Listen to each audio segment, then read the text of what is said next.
رجال دبنا فينا حرام المسلمين قطع الدين يلمس تجارة بالأفاص قتلت ودمرت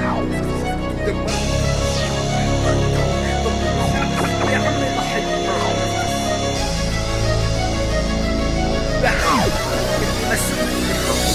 معنى كلمة سوري غصب عنك رح بتشرفك لما تغلط على السوري بالغرب اكيد رح بدعمك لما علموا بجدادك النخوة والاصالة جاي تتكبر على السوري يلي علمك الشهادة لنرجع نوحد صفنا ما لنا من التشتت انقسام بالصفوف صار في اسم تفتت يلي حرقوا المسلمين يلي كفروا باسم الدين يلي زلوا المغتربين يلي عاشوا مظلومين يلي شوه ديني حجة خمد الانقلاب يلي حلل ذبح المسلم اخلف في امر الكتاب هي حالة السوري من دون اي عتاب يلا يا سوري صحصح اجا امر الانسحاب انسحاب من الغرب على حضن الوطن نخلي اسرائيل تحت الرجل تندفن تنعدم لن تسلم حتى سوريا سلام حتى نرجع بايدينا يلي راح وانهدم نعيش رجال ونموت رجال دبنا فينا نفس والشعب السوري عم يضحي لاخر نفس والدم السوري صار للتجارة بالقفص ويا حيف على العرب يلي ما سمعوا الحدث لنعيش رجال نموت رجال دبنا فينا نفس والشعب السوري عم يضحي لاخر نفس والدم السوري صار للتجارة بالقفص نحيف العرب يلي ما سمعوا الحدث قتلت وذبحت وفجرت ودمرت وقصفت وحرقت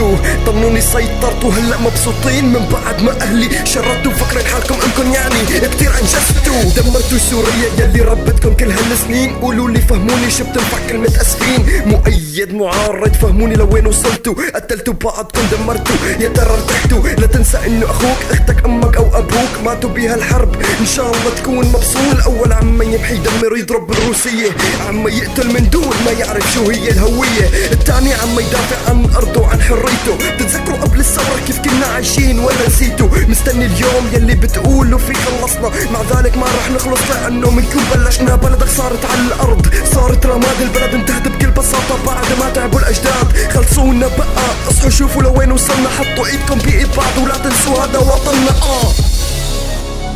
هالدراك ما بينتمي لاي طرف سياسي بيحكي عن السوري يلي حامل سلاح بوش اخو السوري ليش ما نتوحد ونكون ايد وحدة سواء على مايك وعلى الارض واقع ليش يا اخواتي